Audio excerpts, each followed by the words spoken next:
the potential to be a force multiplier for U.S. interest while also positively impacting the lives of millions of people around the world. When done correctly, our foreign assistance demonstrates the best of America and enhances our security and economic goals.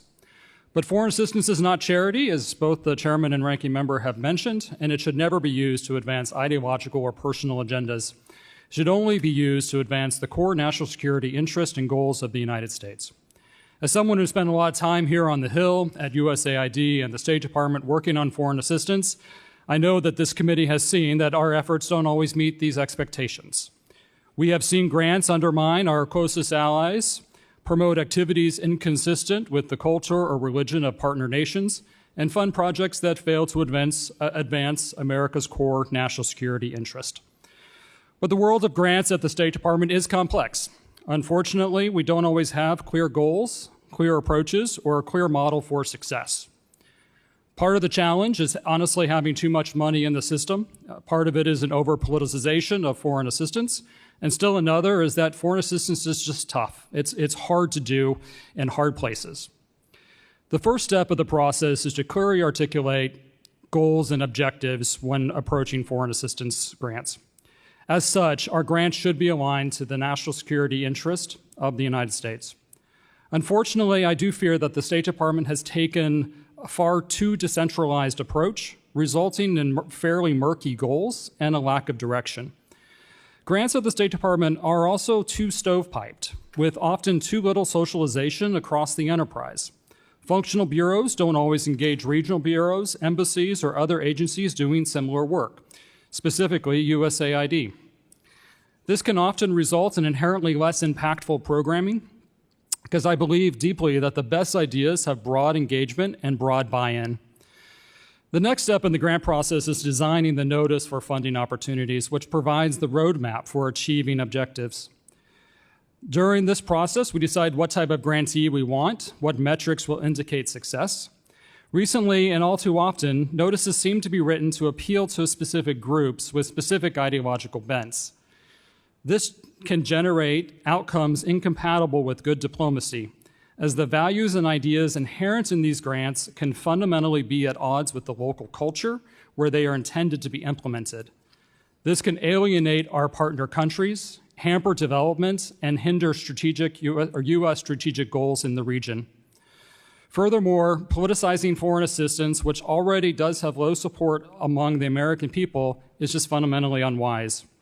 I would argue that it's important for us to return to a much more traditional diplomatic and development approach that is focusing our attention on real national security priorities, albeit with new tools and paradigms with sharper monitoring and evaluation approaches.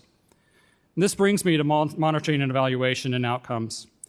Too often, our grants do not seem to meet common sense monitoring and evaluation standards. For example, grant awardees essentially write their own monitoring and evaluation requirements, including a focus on self-reporting quality versus quantitative data. This results in weak performance standards that rarely, if ever, include an impact assessment, as the chairman mentioned. And monitoring in the field is often non-existent. State Department officials rarely venture out from the capital city to see the progress of America's investments. Part of the challenge is the amount of funding in the system, and another part is the structural and cultural issues at the State Department. From the macro perspective, I fear the problem is even worse. Requirements are focused on inputs and outputs rather than outcomes. The State Department is pretty good at tracking inputs. Most bureaus can tell you whether the grant was used for the intended purpose. However, we fail to track whether the U.S. government is having the intended impact in the country or sector that we're trying to reach, or whether this type of program that we're actually funding is the most impactful approach. To that end, awardees should not write their own monitoring evaluation requirements. Instead, I would argue that a team of professionals in and out of the associated funding office and bureaus should draft them as part of the development and review process. Let me close with this. America is not alone on the foreign assistance stage. We are competing with nefarious and self-serving actors, including the Chinese Communist Party. The CCP knows exactly what it's trying to achieve with its foreign assistance-like efforts, from capturing strategic ports to controlling rare earth metals. There's no confusion or lack of focus on their part. Our foreign assistance efforts are inherently more noble than the CCP, but we owe it to the system. We owe a better system to the world and the American people. Again, I appreciate the committee's efforts to dig into this process. If we get it right, we will not only direct our resources in a manner that advances America's national security, but also significantly improves our diplomatic efforts and achieve the best possible outcomes at home and abroad. Again, thanks so much for this hearing. Thank you, Mr. Richardson. I now recognize Mr. Destra for his opening statement.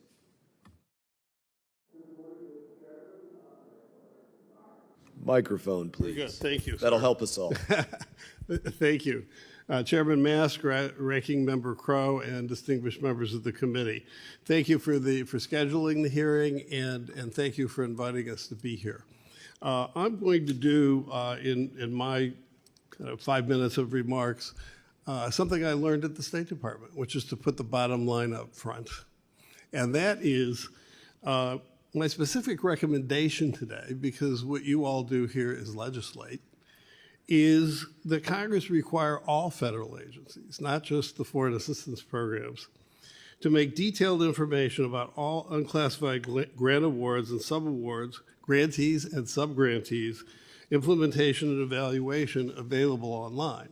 Grants.gov, usaspending.gov, and foreignassistance.gov, as soon as the money is obligated. Otherwise, you run into the problems that Representative Crow talked about.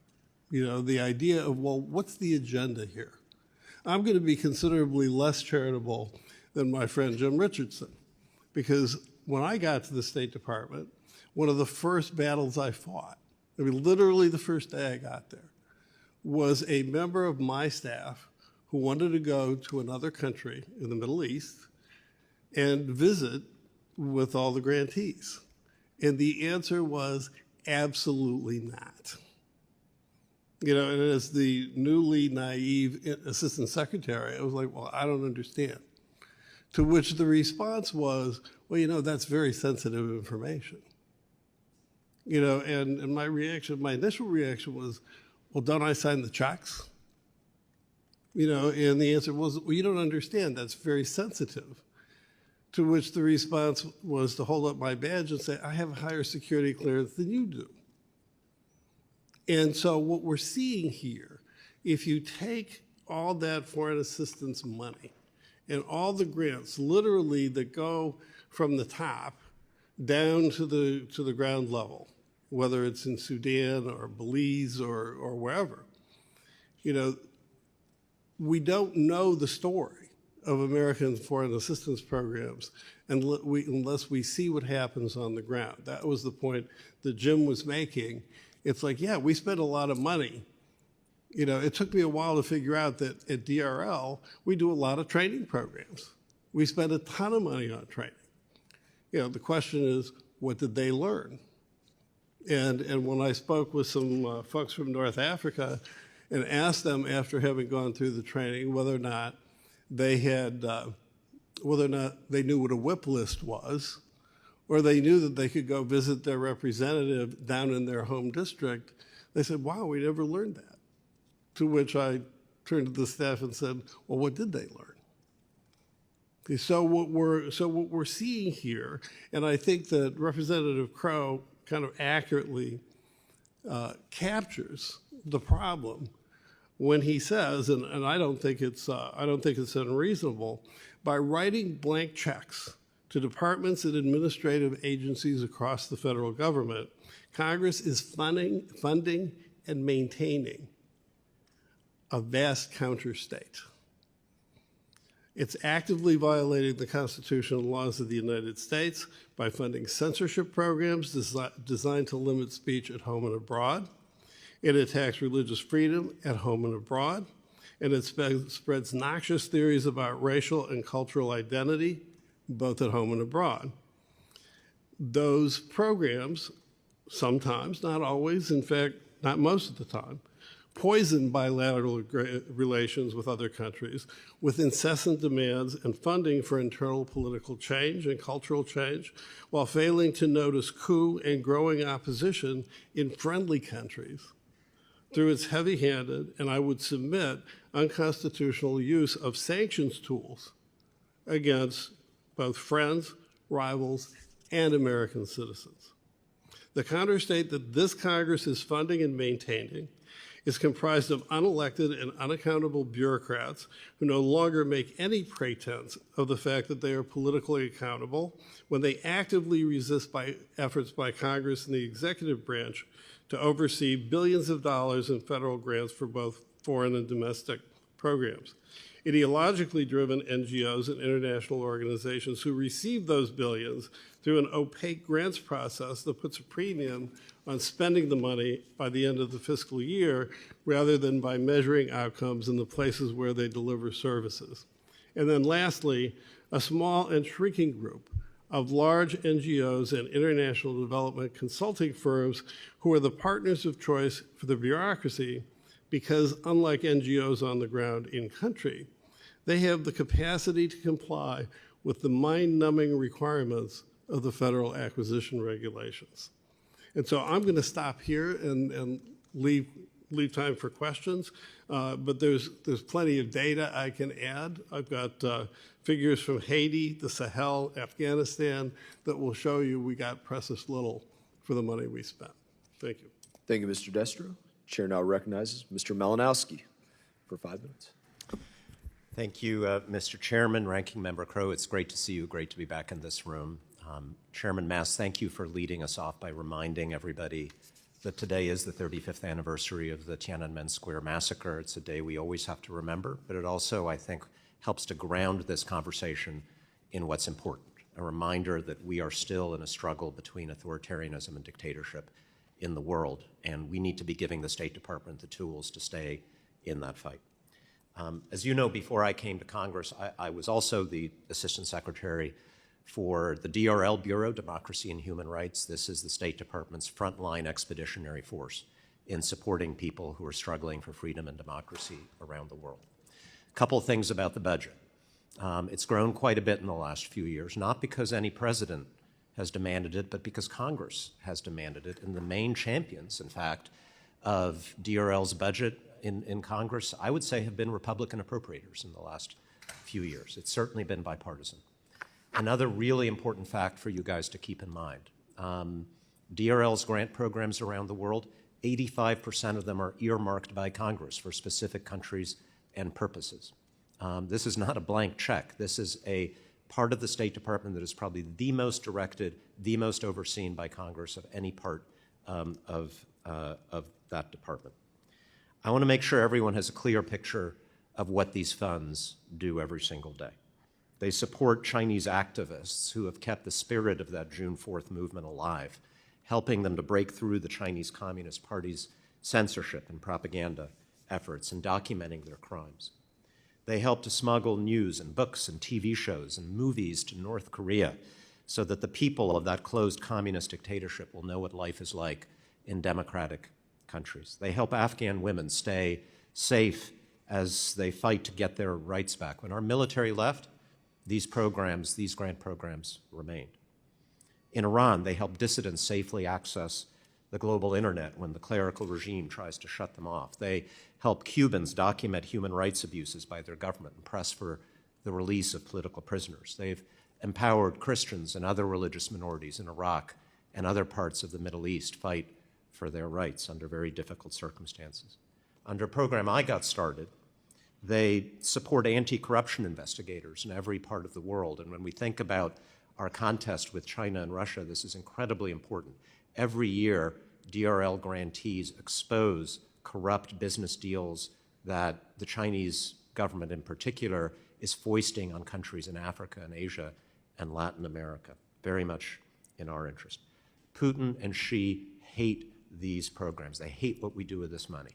That's why they are pushing all of their allies in the developing world to pass these copycat laws, criminalizing these kinds of partnerships with the United States and other Western aid agencies. There are hundreds of thousands of people in the country of Georgia on the streets the last few weeks protesting that kind of law. They know what's at stake, so does their Russian-supported government.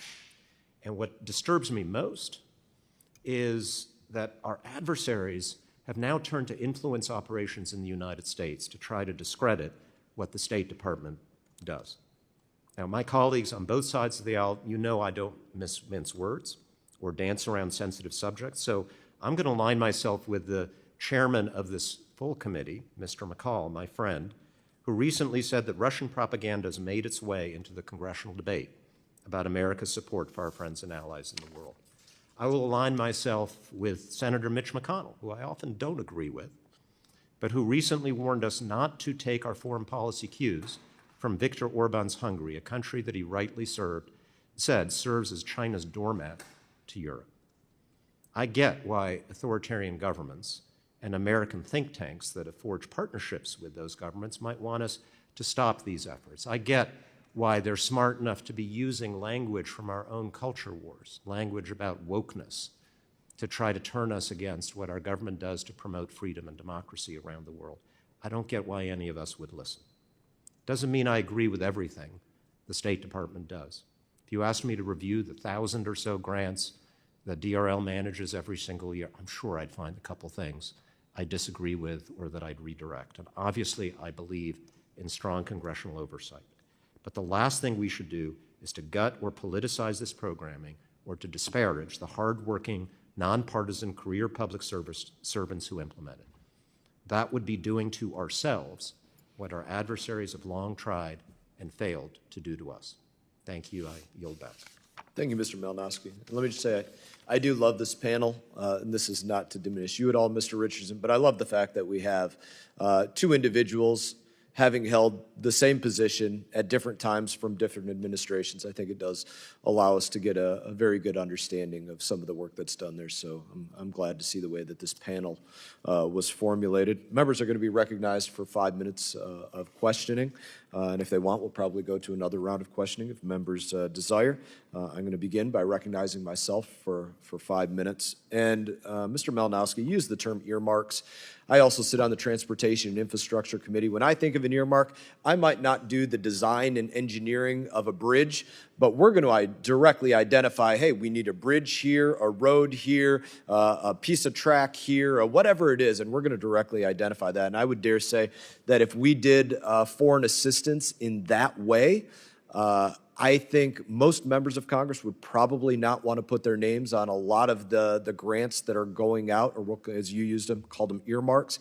I don't think they would want to earmark them with their name on it, but how do you mean that term earmarks? Because it's not the same way that we would talk about a transportation earmark. It's not exactly the same, but basically the way it works is Congress will say, all right, State Department, you've got hundreds of millions of dollars. We are going to direct that you spend, say, I'm making this up, $4 million on internet freedom programs for the people of Iran.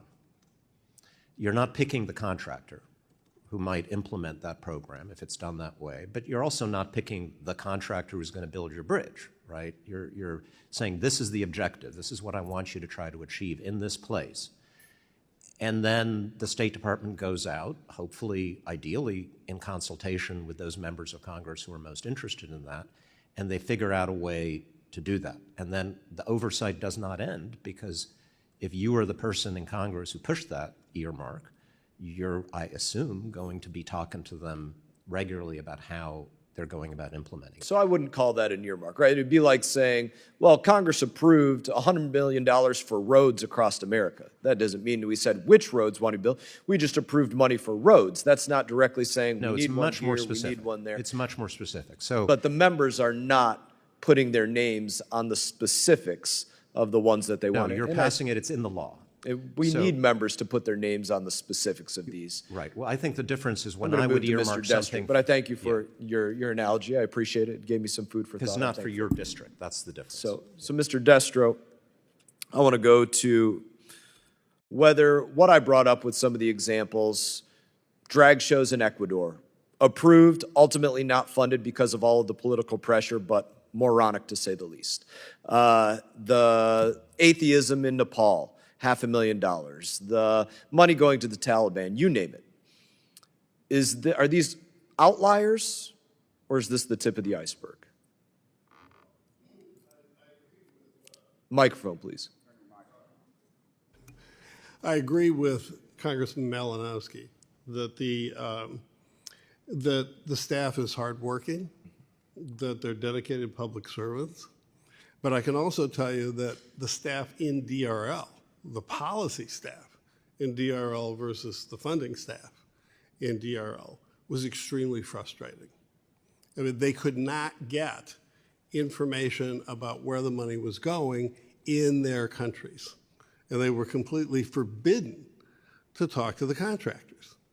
And so, I mean, when you look at a country like Lebanon, who had an earthquake in the explosion in the port, you know, I called our staff together and said, well, what are we doing in Lebanon where we can kind of get the contractors and get people over there to help them? You know, you look at the perception of our programs. I have spoken to, since I left the State Department and during the time I was there, to many people in Nigeria. I've introduced them to grants.gov. I've introduced them to usaspending.gov. And the response is, this is like the dew that never makes it to the grass. Where is all that money going? How is it helping us? And so the perception here, I don't want to undercut the really good work that's done. The problem is that you have a State Department, among other things, that is paying to foster internet censorship, which is exactly the opposite of what we in DRL were supposed to be doing. So let me ask you, are the examples I gave the tip of the iceberg, or are they outliers? I think the answer is not clear. And I don't think if one of the things I mentioned in my written statement is that in response to staff concerns, I asked DRL to come up, the technical people at State, to come up with a real-time database of where we were spending our money. All of it? All of it. You know, all of it. So that all the other bureaus could get to it, it would tap into the How did it work? database. And it was built. And it was one of my most progressive and I think honorable staff members. I mean, I loved her opinions on things. Said, you know, that data is pretty inconvenient. It's going to cause an uproar in the countries if the information gets out. So those are not my words.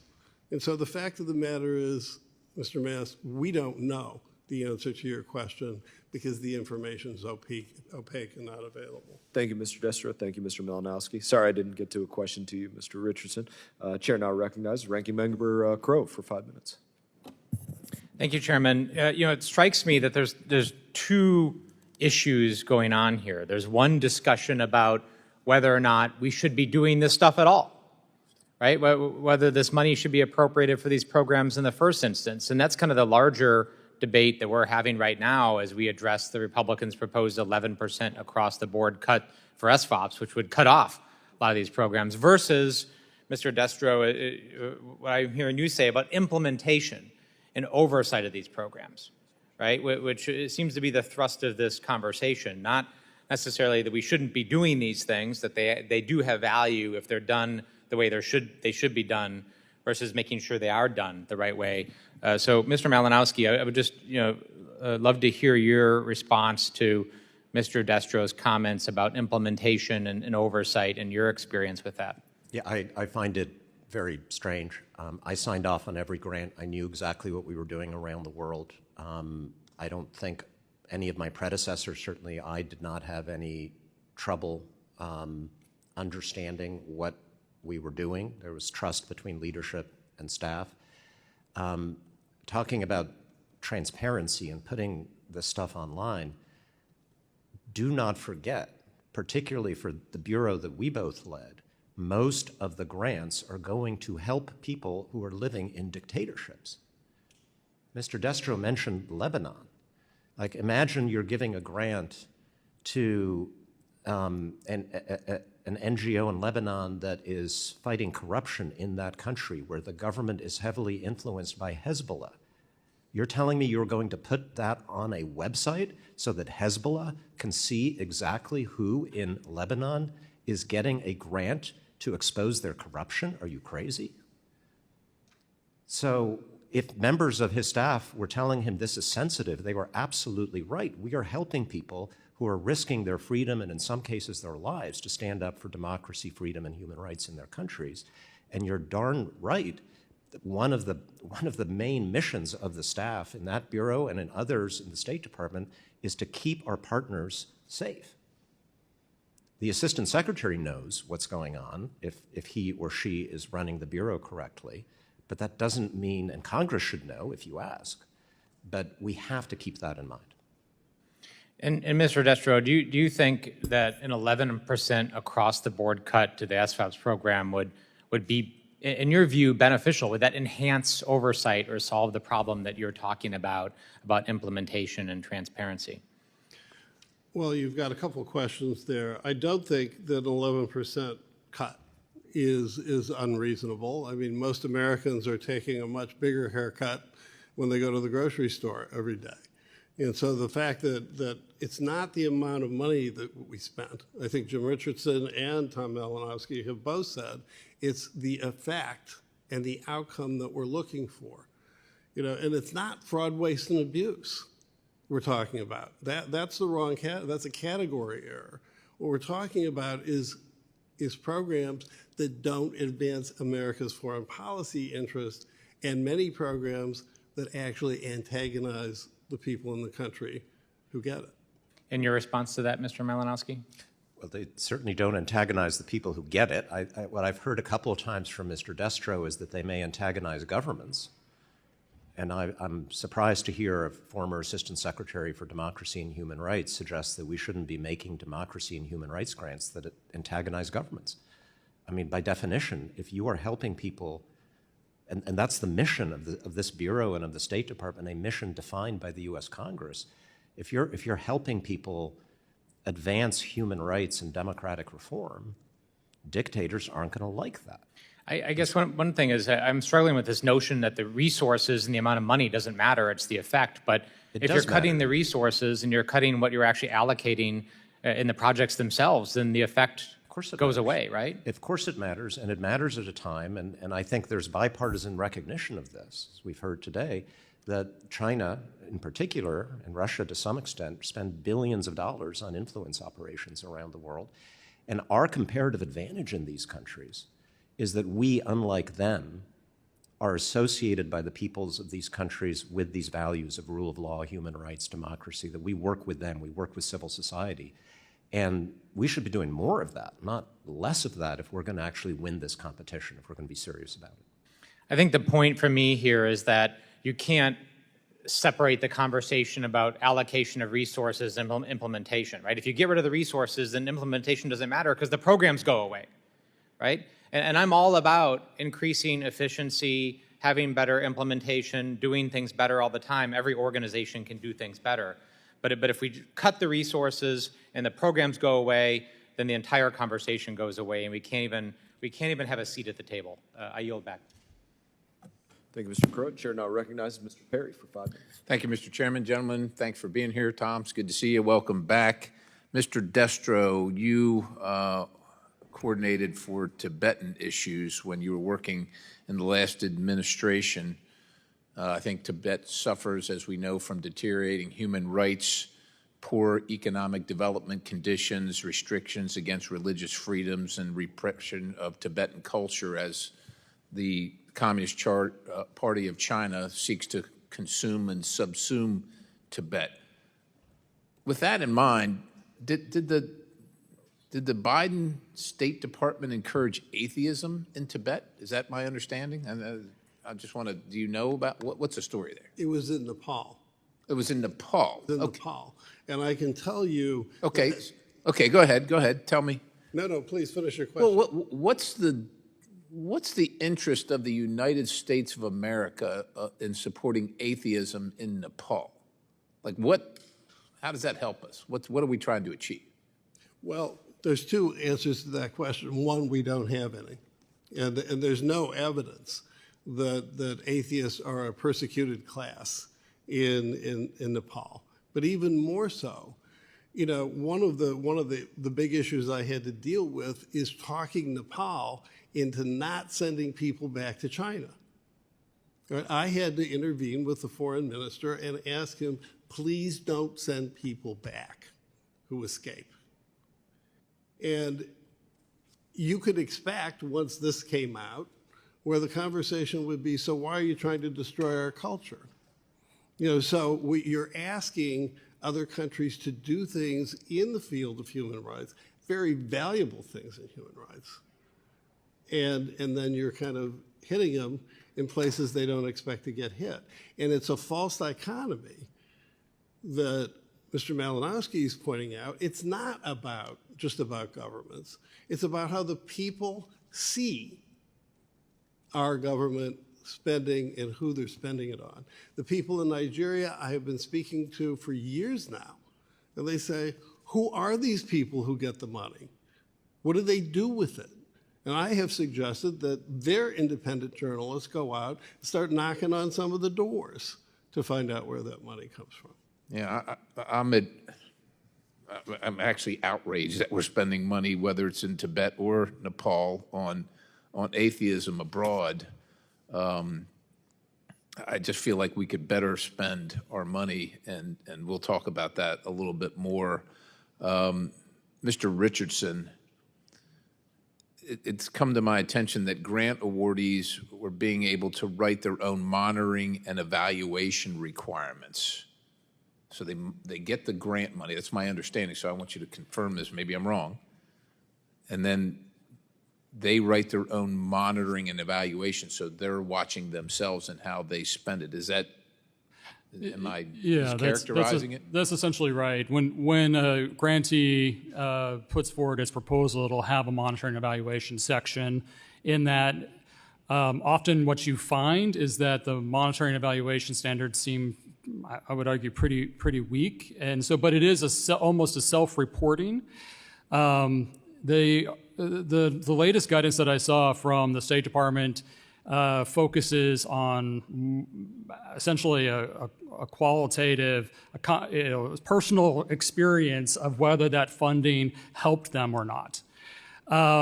And rather than looking at actual data or doing a true analysis and true monitoring and evaluation, which is what you would actually want to do. Because what you really want to do is see, does that money actually have the impact you're trying to accomplish, rather than does this just make people feel good?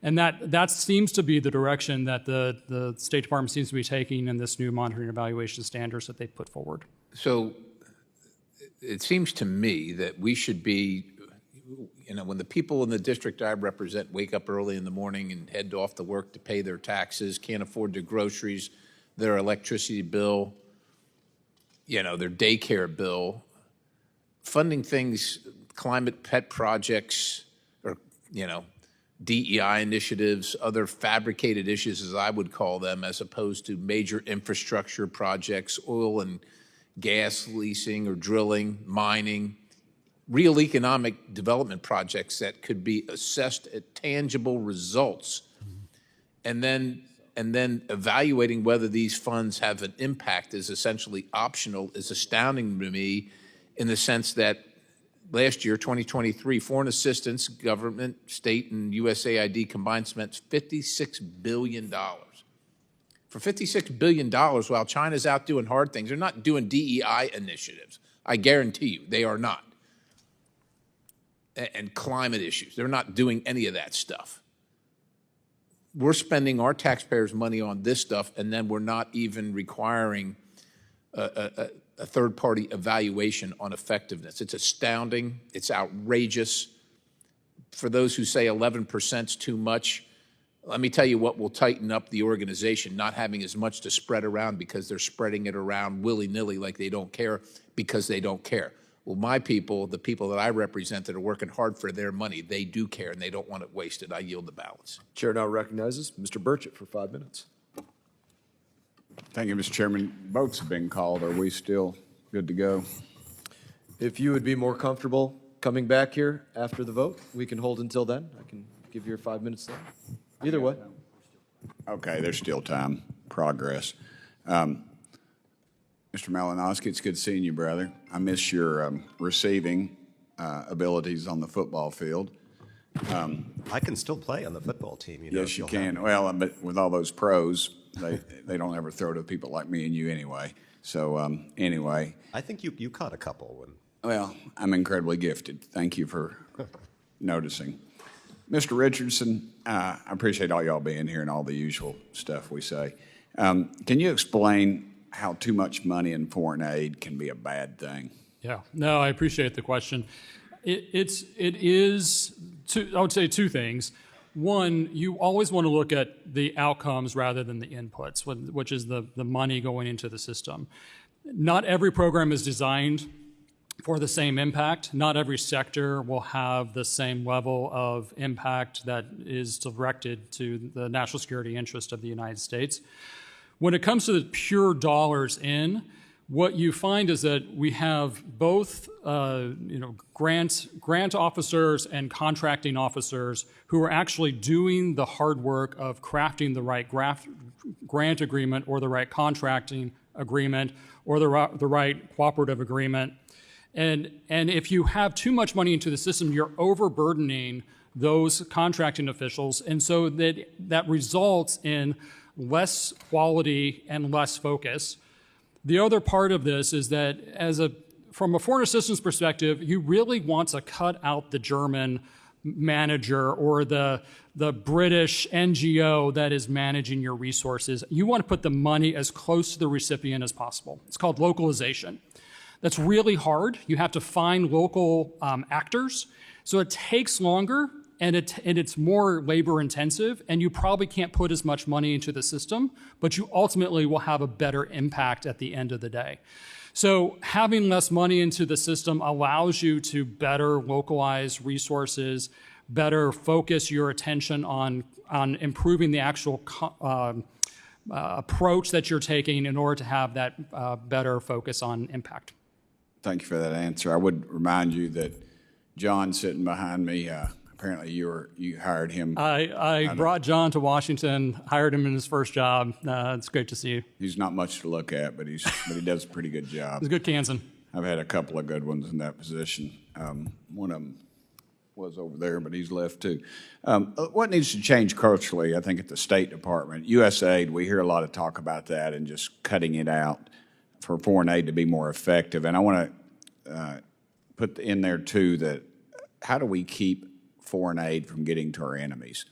I've had State Department people here before, and they've told me that 100% we cannot guarantee that some of that money is not getting to our enemies. Yeah, like the vetting question is really serious. I mean, where we actually are vetting both people and organizations that implement our foreign assistance, making sure that they are trusted individuals. We do that on a very limited basis, focused on very specific regions in the world. And we do it almost exclusively focused on terrorism concerns rather than transnational concerns, criminal enterprises. I think if we start expanding both what we are looking for in our vetting and expanding the amount of time and effort we focus on vetting, expand the number of countries, I think we can get a lot better and be closer to protecting the investments the American people are making. Okay. Make sure I've not gone. I'm good. You got any recommendations, any of the further recommendations that we could follow up with, maybe in legislation or otherwise, to ensure that would happen?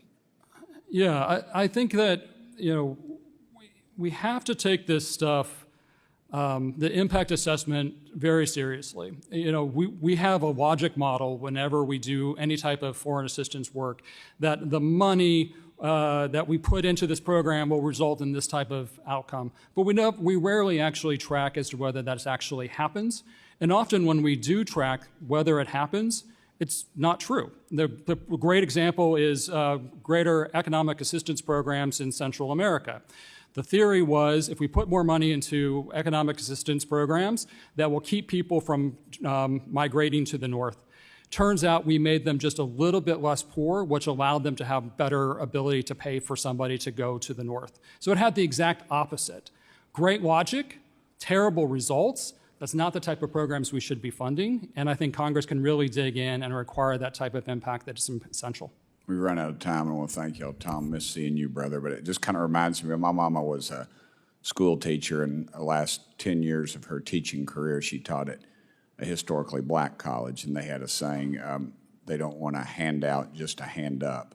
And I think that's something that we should take to heart because it just seems that we are missing the boat on this thing. And I think long-term, we're going to hurt ourselves because people are getting tired of just hearing about the misuse and the people that are abusing, specifically UN, things like that. So thank you all very much.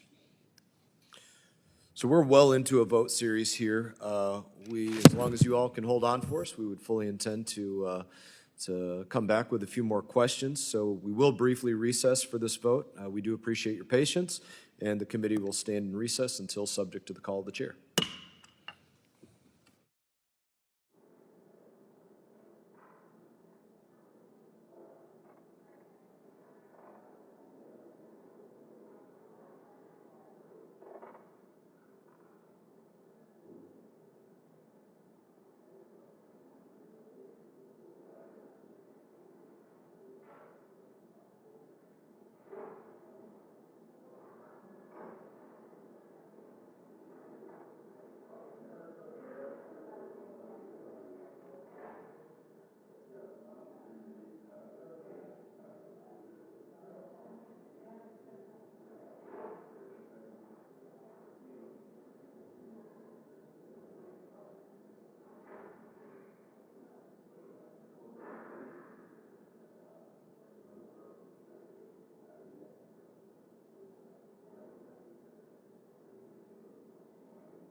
Committee will come to order.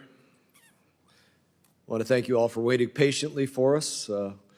We tried to hold it off until the end of that last vote and then did the following vote immediately, so hopefully you didn't feel like you had to wait too long.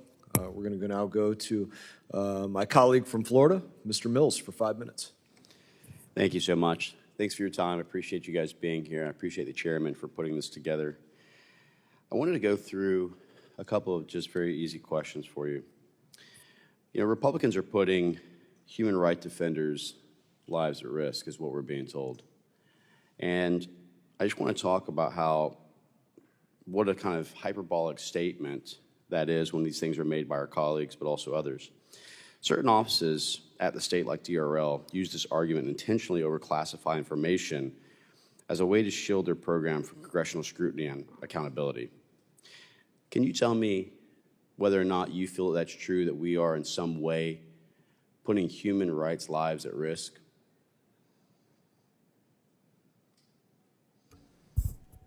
I think there was a conversation about whether we should be, the State Department should be putting on a website or being much more public about all of the grants that go out to help human rights defenders in Transparency, right? dictatorship. And I said if we did, in some cases, if we did that, it would be putting their lives at risk. I wasn't accusing anyone of doing that now because we're not doing that now. But I mean, Congress is more than capable of being able to understand certain classified sensitivities. Correct. But at the same time, in an effort to try, and this is the oversight and accountability piece, we're supposed to show transparency and accountability for the American people and also for the taxpayers and how things are being done.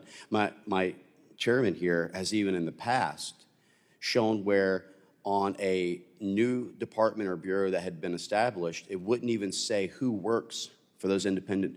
Is that not correct, that we tried to source this multiple times? How is that in some way not showing transparency, accountability, or in some ways putting someone at risk of a classification when you don't even show who's actually part of that actual independent department or bureau? I think we may be talking, you mean a bureau of the U.S. government? Yes, I mean, I'll Okay, well, that's a totally The different gentleman would issue yield we have for a moment. not discussed yield. in this hearing. It was the climate czar, Mr. Kerry, that would not identify the individuals being paid by the taxpayers who are working in his office. and so. Totally different issue from grants But do you made think to that human rights those defenders. do you think those types of things, though, should be held or classified, or do you think they should be transparent to the American people? I think those things should be transparent to Congress. I would There are absolutely agree. There are situations where, again, we're talking about human rights defenders in Cuba or Lebanon or Iraq or China. Like, we do have to be careful whether something is formally classified or not. I'm sure you would agree, not to endanger people who share our values, who take the risk of being partners with the U.S. government. But I think you would also agree that making sure that we find out where these grant fundings are allocated. So let's just say as an example, and I'm sure that it's already been beaten a few times on this, but what about the money that's being allocated to UNRWA? What about the $343 million that went to them last year, where you had members of UNRWA who was participating in the October 7th incident? Or the fact that they've said almost 10% of the 13,000 employees actually celebrated the attack on October 7th.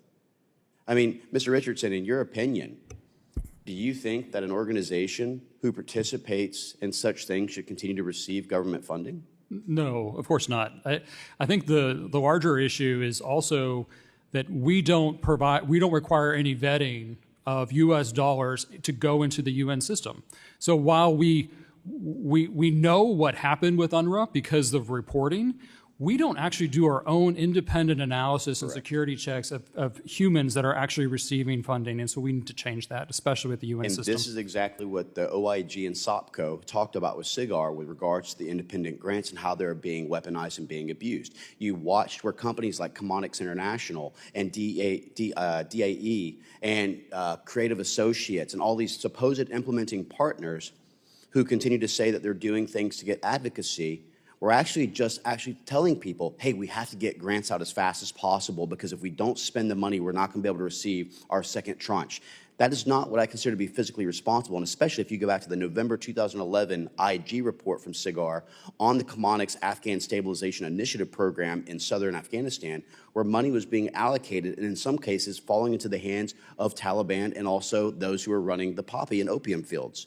So my point is in all this, and I know this is the point of the chairman as well, we need to have better oversight, accountability to make sure that this money is not falling into the hands of the very people that we say that we're trying to combat against. And I think that the only way we're going to do that is to have more transparency from departments like the DRL. With that, I yield back. Thank you, Mr. Mills. We're going to go to another round of questioning here. I'm going to recognize myself for 5 minutes. And as I start out here, maybe there's some agreement or some good debate between you two. What is the budget that we're looking at, on average, year over year? What are some of the budgets we're looking at for DRL from what you all have seen in terms of grants going out the door? Not everything coming in for salaries, but when we're talking about grants going out the door, what are you guys seeing, if we can agree on some kind of roundabout? Yeah, we were looking at at least when I was Assistant Secretary, it was about $1.5 billion. I think it's gone up a bit. The operations budget was about 40 million. Yeah, that's not right. So the grant budget when I was there was a little over $100 million a year. During the Trump administration, Congress increased it. It went up about 4 times. I don't have the exact figure, obviously, but it went up to, I think, in the $400 to $500 million range. How many grants do you all think that's getting divided into? It's about, I think, on an annual basis, roughly about 1,000. DRL is one of the cool things about the Bureau, in my view, is that they're pretty good at doing very small grants. So like USAID can't do anything under like mega millions. One of the best programs that DRL has, that has strong bipartisan support, is the ability to get very tiny grants of like $2,000, $3,000, $5,000 out in even less than 48 hours. And of the to people, just let me 1,000 finish, grants, to how many people who needed sub-grants to do we like think stay we're talking alive. about? How many sub-grants do you all think? The entity that you wrote a grant to is now writing another or several other grants to other entities that you did not actually give $1 to. You did not vet.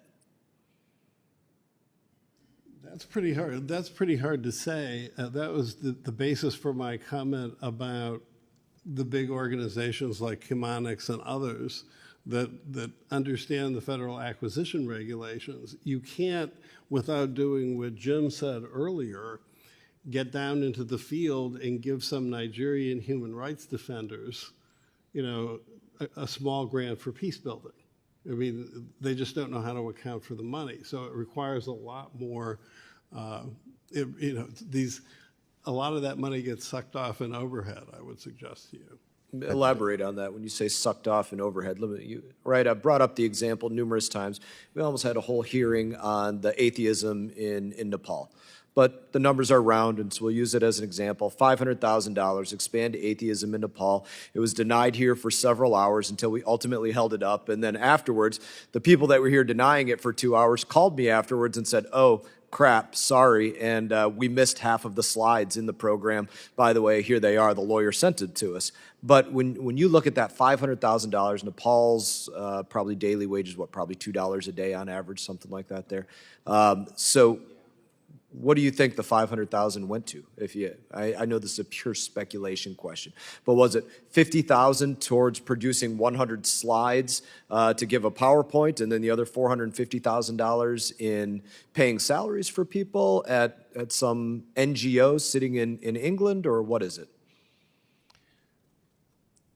Well, it is pure speculation. Jim would probably know better what the overhead rates are. Yeah, I could talk a little bit about sort of generically rather than the specific, because I don't know the specific project. The challenge that we have, and you're exactly right. So what we end up doing is we'll give a grant to an NGO in London who will then hire some random German to then fly to Uganda and set up a program where there'll be an office space, there'll be this guy's family or this gal's family, And then they'll run a program which will have slides and Office and those types of things. Once you start getting to the actual implementation of the program, what we often see is a 50% overhead rate. And there's been efforts afoot to try to limit the overhead rate, and it's different between contractors and grantees, and what that actually does is different based upon the type of program, the sector, the region that you're operating. But there's a lot of countries that do foreign assistance that really try to limit overhead to under 10%, which I think is the right metrics and right approach. And would you say what you're outlining is par for the course, whether you're talking about DRL or USAID or commerce or take your pick of where the dollars might be coming from in terms of aid going abroad? Every agency is different, but I do think that there's general consensus about, that is the way most of the, at least in the foreign assistance side at state and aid, there is a consistency. As the former congressman said, I mean, you have, DRL does sort of micro grants where aid sort of lives in the $1 to $5 million range. So there's a little bit of different in scale, which allows you to have different expectations. And there's also different levels of programming. Often you'll see 5-year programs run out of aid, where you may have shorter out of DRL. So it just depends on each one. Chair now recognizes Mr. Crow for 5 minutes.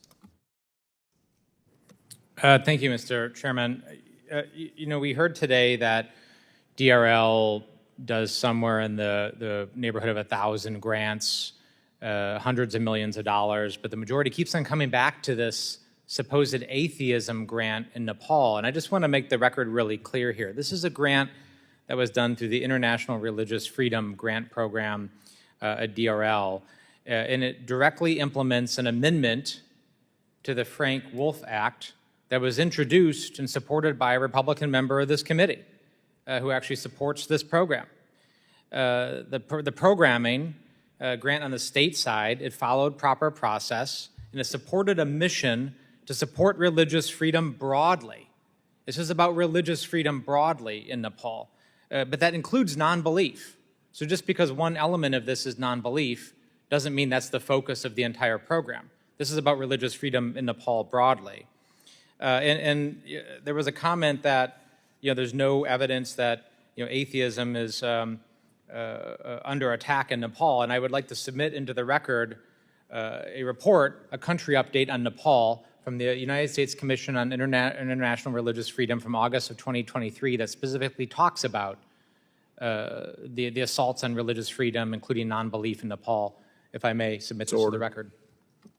So I just think it's really important that we baseline and we talk about facts here, right? Because the challenge is, and when we cherry pick individual instances of grants, some of which could be done better, right? We talked about this. There's always room for improvement. There's always things that can be done better. But we use those cherry-picked instances that then broaden out and talk about the grant process overall. That can be very, very dangerous. So, Mr. Malinowski, I'd like to just come back to you about your experience.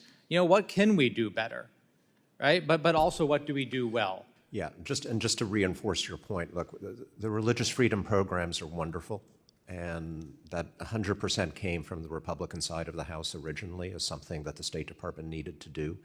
When we're funding an NGO, say, in Iraq that is working with the Christian minority in that country, helping them, empowering them to stand up for their rights, we're not promoting Christianity any more than this grant was promoting any particular religion. It's promoting people's right to stand up for their beliefs.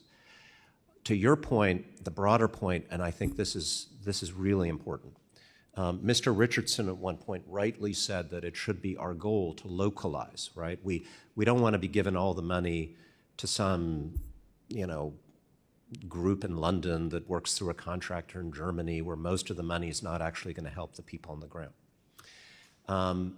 The reason why we sometimes do that is because there's oversight. We don't want the money to be misspent. We want to know what's going on. You guys are pushing us for more oversight, or pushing the State Department. And that pushes in the direction of more bureaucracy, of more people in fancy offices in Western countries doing more paperwork to make sure we don't have even a single example of something not going in the right direction. So there's a balance here. We want more of the money to go locally. We want some freedom to experiment, right? I mean, any of us who have led a team in the military, in the State Department, know it's best to empower, to hire good people, empower them to go out, be creative, and not have to ask for permission for everything. But there's got to be some oversight because if you don't have it, there will be mistakes. And so there has to be a balance. And that means, yeah, you got to hold the State Department accountable if you see something you don't like. But understand if they never do anything you don't like, that's probably because there's too much bureaucracy, too much control from the top, and we're not actually getting the really good programming that comes from a little bit of freedom and flexibility. Keep that balance. And in the remaining time, Mr. Malinowski, what would be the impact in your view of an 11% across the board cut to the state and foreign ops program? Yeah, well, it's actually not across the board. I think I looked at what the committee did. One of the things they did, for example, was eliminate all funding for the United Nations general budget. I know the UN is a whipping boy around here, but okay, you want to end sanctions enforcement on North Korea and Iran and on ISIS and on Al-Qaeda? That's what would happen if we did that. There are a lot of things the UN does that don't get a lot of attention because we agree with them. We tend to only pay attention to the things we don't like. So massive cuts like that would absolutely undermine the U.S. national security interest, and I sincerely hope we don't go there. The Thank you. I'm programs out of we're time talking about, we should be spending more, not less. Thank you. I'm out of time and yield that. Thank you, Ranking Member Crow. I know this is not the time for us to continue to fully hash out Nepal as an issue. We argued it plenty for several hours here before. But I would say that if the paper, the document that State Department literally puts forward on this grant for Nepal says expanding atheism, I would say expanding is promoting. And I would further make the point that the folks on the ground said that atheism was not one of the marginalized groups. Atheists were not one of the marginalized groups in Nepal. This was absolutely an instance, Mr. Malinowski, I think you used an appropriate word, experimentation. I don't think the American people want their dollars used for experimenting on whether atheism should be expanded in some country abroad. And I appreciate the comments on it. I appreciate the thought on it, but I entirely disagree, regardless of where the policy came from. I believe it is now back to Mr. Mills for 5 minutes. Thank you so much, Mr. Chairman. Look, I want to talk about this whole grant and localization thing, but I also want to talk about how these grants has not seen any national security strategic success and goals. Let's go back to Afghanistan and Iraq. I spent 7 years in Iraq, almost 3 years in Afghanistan. I've worked with the State Department, I've worked with the government, I've worked with the agencies, I've worked in uniform, and I've watched the gross abuse of programs like Black and Veatch's Kandahar-Helmand Power Project. The idea of being able to spend billions and billions of dollars that we're going to do hydro turbine electricity into Kandahar-Helmand, and that's somehow going to work. Are you aware with what happened with that project, Mr. Malinowski? No, and again, what we've been focused on here is we do need to distinguish between big economic development But projects. this didn't start out as a big economic development program. Originally, they were saying that we're going to give small grants to the people that are there to do construction areas just to try and refurbish what was existing. Then that failed. Then it was, okay, now we need to grow this a little bit bigger. Okay, now that failed. Now we need to go ahead and bring in all new equipment. Now that failed. And then it starts to get to the tunes of billions and billions of dollars. And you said something that USA doesn't do small grants. Well, I know for a fact that in Libya, you had organizations like DAI and also Creative Associates and also Chemonics who's given $1,000 to $5,000 grants. They were giving grants. Do you want to know what one of those was for? It was to buy speaker equipment for a local rapper, because they thought that if he made music about governance, that was going to stabilize the nation.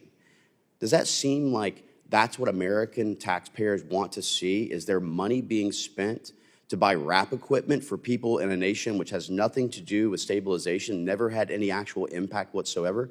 These are the things that, my point in bringing up these failed programs is that we've tried the monitoring evaluation.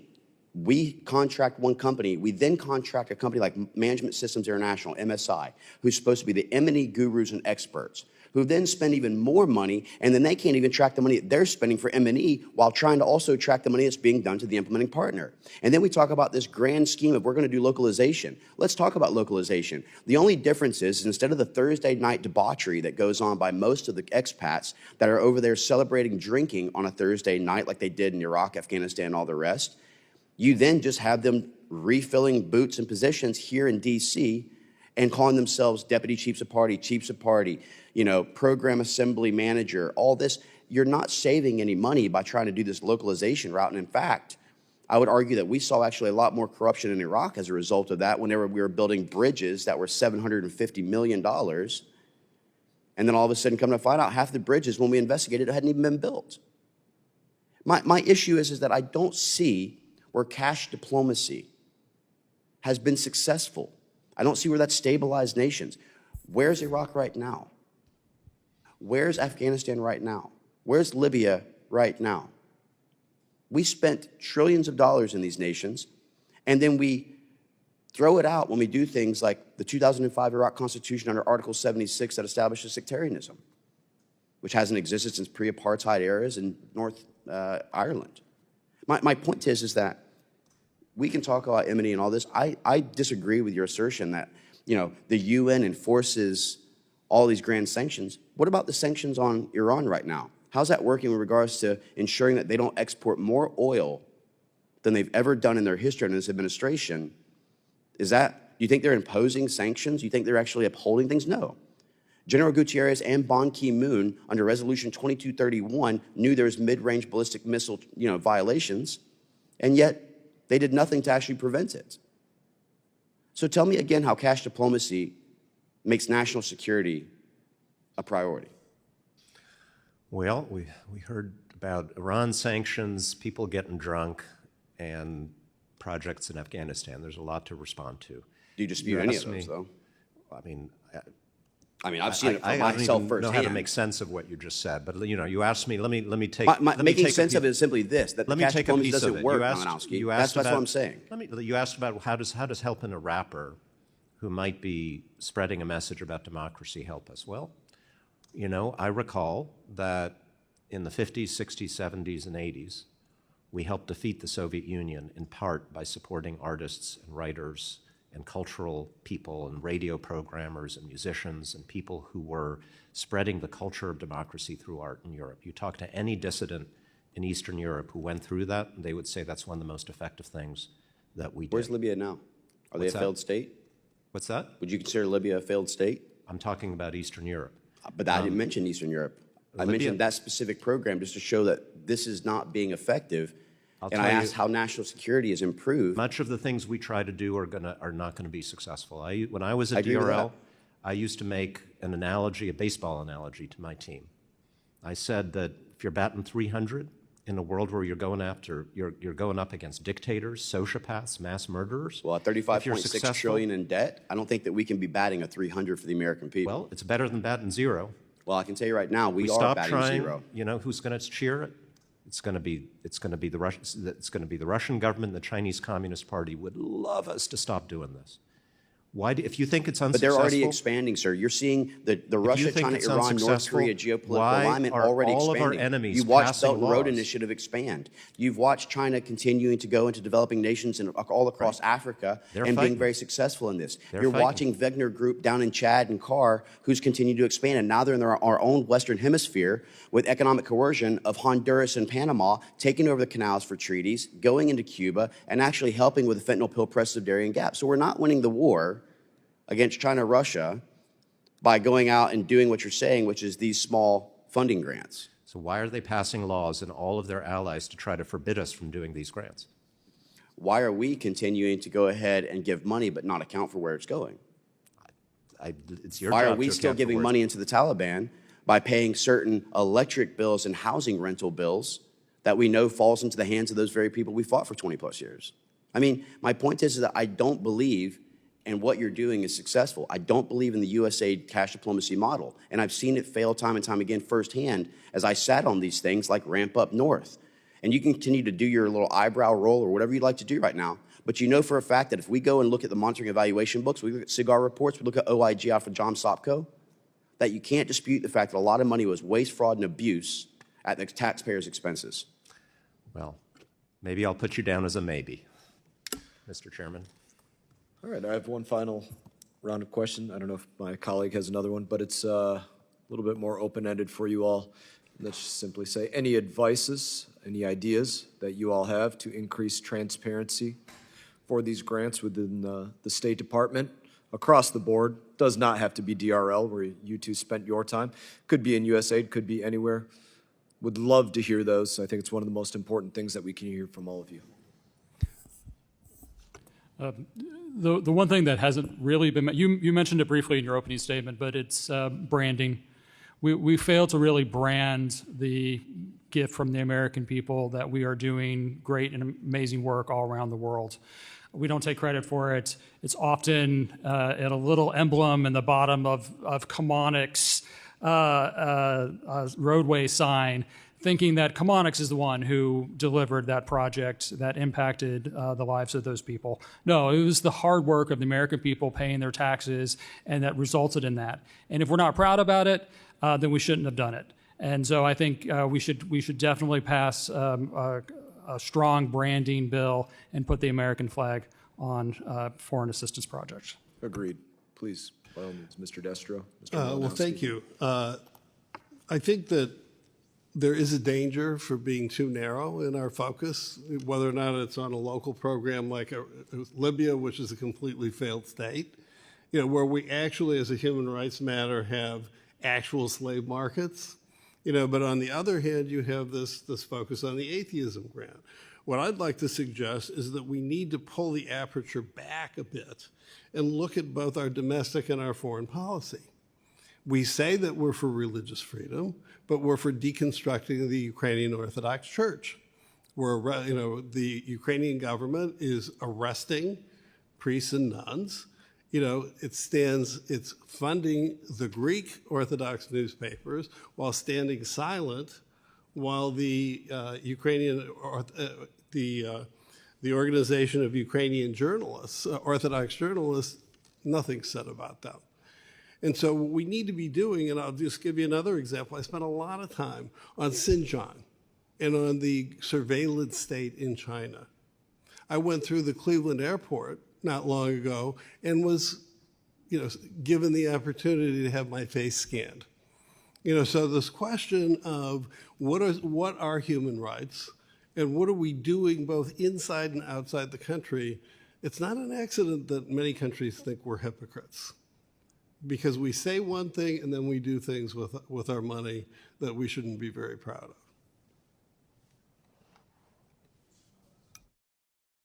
Mr. Malinowski, any suggestions that you might have for transparency within grants? We'd love to hear them.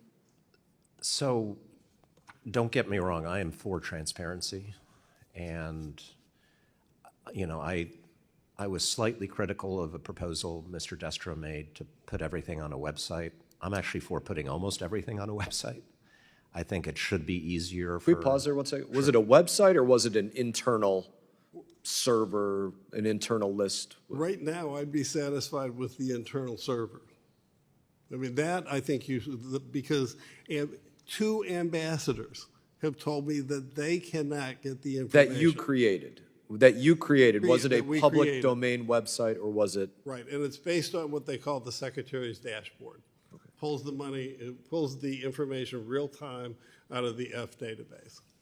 So look, I think, just as an American citizen, it would be, I would love there to be a website where you can go and see in a more clear, user-friendly way what we're doing in various countries. If it were very clear, it would also point out in many cases that the money spent is not being sent to that country. We had that debate over Ukraine aid. A lot of it is spent in the United States. Some of it is donated as grants to organizations in that country.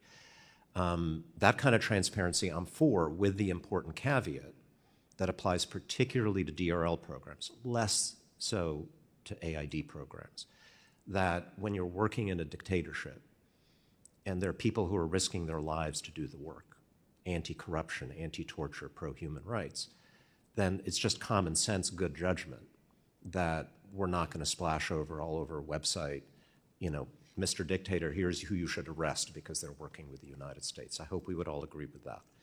But beyond that, yeah, I think the more you guys can push for that, the better for everybody concerned. I'm personally proud of most of what the State Department is doing. I'd be happy to see it more transparently presented in that way. Mr. Crow? Thank you, Mr. Chairman. Mr. Malinowski, I just wanted to give you the opportunity, take some time here to respond to some of the back and forth and the issues raised by my colleagues. I know you didn't fully have the opportunity to respond to that, so I'll give you my time. Well, thank you. Look, I started out where Mr. Mast started out by mentioning the Tiananmen Square anniversary because I think we should be focused on big stuff here, on what's important. And in a sense, I think we all agree there is a contest in the world right now between the democracies led by the United States and dictatorships led particularly by China, and we have to be spending money in a variety of ways all over the world if we want to win that contest. And I'm very concerned when I hear that because of some members of Congress being concerned about a particular grant, which is fine, that's normal, that's your job, even if we may disagree about the merits of that particular grant, that you have a situation where right now, I'm told about 60% of the grant funding that DRL has is held by members of this committee. If you disagree with $20,000 that might have indirectly contributed to a canceled drag show in Ecuador, whatever, we can argue that.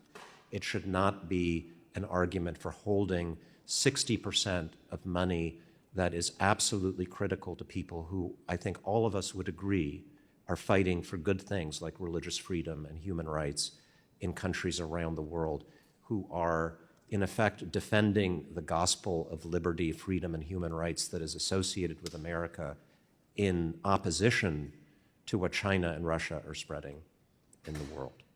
And so absolutely conduct oversight, but do it in a serious and responsible way that protects and enhances the important things that the State Department is doing in response to congressional pressure in most cases to stand up for our values and our interests. That would be my plea to you today. This has been bipartisan for as long as I have been working on these issues for over 20 years. That needs to remain. Thank you. And I just also wanted to get your thoughts on a couple of times the issue of money provided to folks under assault in Afghanistan falling into the hands of the Taliban. And, we support people fighting for freedom and democracy and their rights that are under oppressive regimes pretty regularly, right? You had mentioned North Korea, you had mentioned Iran, you had mentioned Cuba, of course, Afghanistan is another example. Can you just briefly discuss what controls and checks are in place when we do that to make sure that, that money is not misappropriated or fall into the wrong hands? So again, really important to distinguish between the types of things that SIGAR would evaluate. These are largely big infrastructure and development projects where you've got a lot of local business contractors. And the funding that I'm most familiar with, which is in Afghanistan going to go to maybe support some journalists who are still trying to do actual journalism against the Taliban in the country, or a small grant that might help a women's rights group have an office or pay for a court case or do the things that they need to do to stay alive. We have safeguards for all of these projects, even for the very small ones. There's project evaluation, reviews, external evaluation that goes into a lot of these projects. But for the most part, I'm not so worried about a little women's rights NGO in Afghanistan. That grant is not going to end up in the hands of the Taliban. That is 100% in our interest. It's the right thing to do. And the Taliban hopes and prays we stop doing it. So keep that in mind. Okay, thank you. Chairman, I yield back. Mr. Mills. We talked about human rights, and I want to key off something. Do you think what's happening in our southern border with regards to the amount of human and child trafficking is a human rights tragedy? Human trafficking is a horrible human rights tragedy, yes. Do you think that the open borders are leading to an increase in human rights violations? I do not believe we have open borders on the southern border. You don't believe that the 9.8 million people who's crossed our borders illegally, that is an increase in what we've seen in previous administrations? I don't think we're going to have the time to debate our border policy here, Mr. Mills, but no, I do not Well, I'll ask you, believe. we will actually be able to debate whatever the chairman actually allocates the time on, correct? Okay, that's fine. You've sat in Congress, you know how this works. I do. So my point is that if we're worried about the human rights violations, and it is atrocious what's happening, we know what the cartels and what others are doing with regards to almost 40+% of the revenue they took in. You know, it was $500 million in cartel revenue in 2018. Fast forward to 2022, we're over $13 billion in cartel revenue. Yeah, they're gaming our asylum And policy. we're seeing where there's millions upon millions of people crossing our borders, of which many are being used and thrown into child and sex trafficking and sex slavery, things like this, which is a pretty atrocious thing I think we could all agree on. Wouldn't our money be better allocated focusing on human rights violations and things like that that directly impacts our country more so than throwing money to other nations where we're not going to make, I mean, it's a drop in the bucket, it's not going to make an impact? So number one, that's why I wish and still hope that you guys pass a bipartisan bill that is You mean the H.R. toughest. 2 Secure the Border Act, which actually was passed over a year ago, sitting in the Senate in the Democrat control?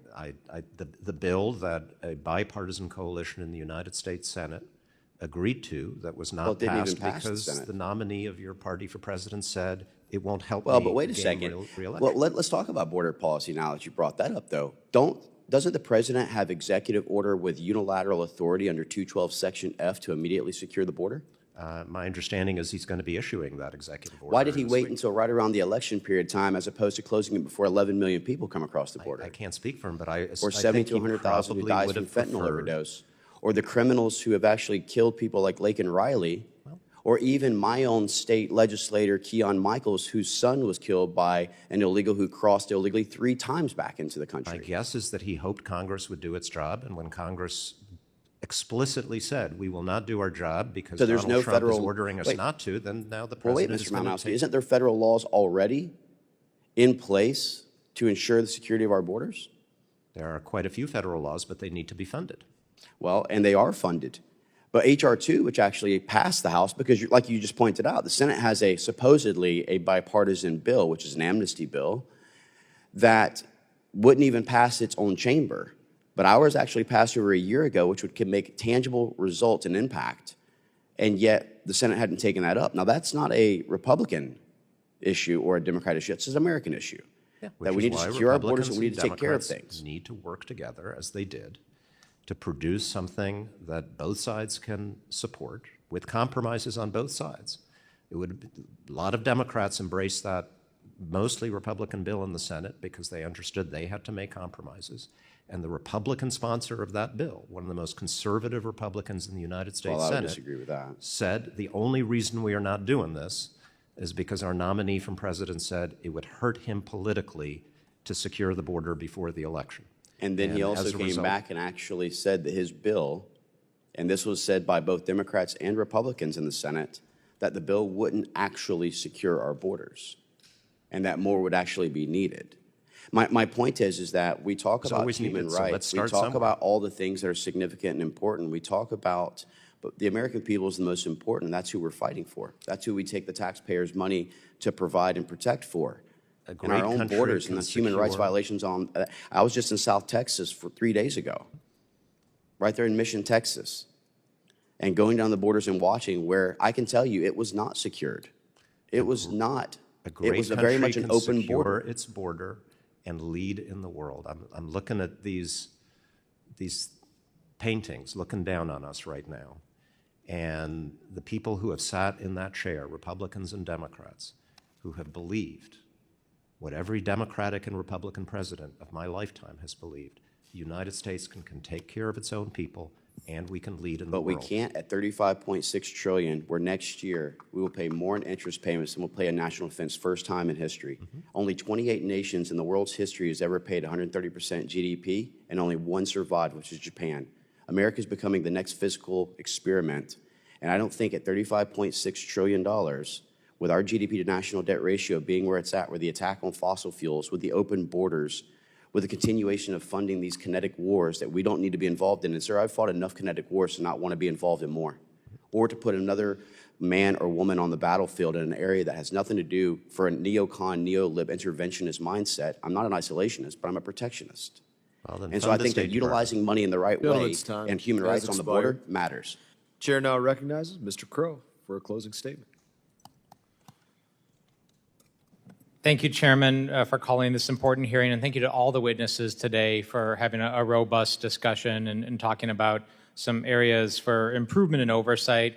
There is no organization in the world, whether you're talking about a business, a family, a government agency, or a department, that can't find ways of improving. That's why this committee is so important, and I look forward to working with all of you and the chairman and finding ways that we can promote transparency, that we can maybe look at options for putting appropriate grants that would not jeopardize people's lives on internal or external portals to improve those processes. There's certainly ways of doing that, certainly ways of improving it. But I come back to what I was talking about earlier, this idea of taking specific incidents of things that didn't go as they were supposed to go, and then using those to attack the entire system, and to say that grants writ large are not working and effective is just a non sequitur. These programs are extremely valuable for our nation. I will push back on this idea that we don't have the ability to take care of ourselves at home and the world at the same time. If we are going to be a great power, and if we're going to be a leader in the world, we have to do both. And we have to do both not just because it's charity and not because we just want to, because it's in our self-interest to do both. If history has ever shown or taught us anything, it's that when we pull inward and we neglect the world and we don't pay attention to conflict and oppression in other places, it eventually finds us and it comes to our door. Over and over again, that is the lesson of history. So these investments are to prevent those problems from coming to our door and threatening the American people. It's in our national security interest, it's in our economic self-interest, and these are investments that are targeted, that have great return on investment in many cases. Not all of them. We'll always work on improving. We'll work on figuring out areas where we can course correct when necessary.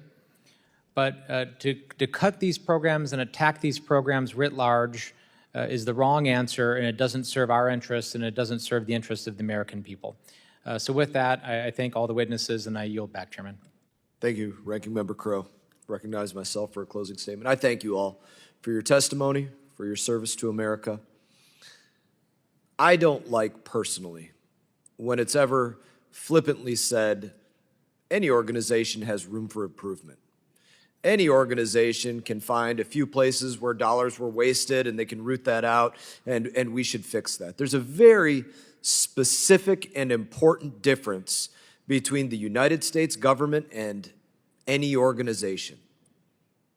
The United States government gets every single dollar from we the people. People go out to work. They work all night, they work one job, they work 3 jobs. The government takes their money and then doesn't just build a road so that they can get to and from work or to and from school with their kids or whatever. They send it to countries thousands of miles away at what everybody has agreed upon, which is a larger extent than every other country combined. This is not a situation where we could say, yes, every organization has room for improvement and we just need to do it a little bit better. There is tremendous room for this to be, that's an understatement, to be done better. There is absolutely waste and abuse, and there's absolutely policy that's being made by the personnel that are out there authoring grants, soliciting grants that is not connected to broader goals that every agency is working in tandem to achieve. And that doesn't work for the American people. We did speak briefly about the idea of earmarks and comparing earmarks to transportation earmarks here domestically. I wish, personally, if I could make the policy law that every grant that goes abroad, every solicitation for a grant that goes abroad, be treated like a domestic earmark where some member of Congress had to come in here and request that specifically, that $500,000 for Nepal or that $20,000 for drag shows in Ecuador or the thousands of other things that exist within USAID or other places. I wish that members had to come in here, make the case, speak to the diplomats that are going to be executing those things on the ground, and come in here and make the case to the appropriators. They want that earmark. I wish that that was the case. I think there would be a lot less requests for these grants, and I think there would be a much higher level of accountability. I wish, and I will continue to work for policy, that these grants not be automatically reauthorized from not just being executed in 1 year, but being executed 2 years, 3 years, 5 years in a row without them being looked at again. I don't think that that is responsible to the American people, especially when, again, I believe many of these grants and these solicitations for grants are avowedly left-wing and radical policies that are being funded through the taxpayers, through the State Department, by writing a grant, and then that agency is writing a sub-grant or a sub-grant to that, which nobody ever gets eyes on. Certainly not the U.S. taxpayer. That being said, thank you for the comments about where you see room for improvement, where you see the ability to improve this process. I will continue to work in some of the ways that you all brought up and some of the ways that I just brought up. And in that, pursuant to committee rules, all members will have 5 days to submit statements, questions, and extraneous materials for the record, subject to the length limitations. And without objection, this committee stands adjourned. Thank you, Mr. Crow.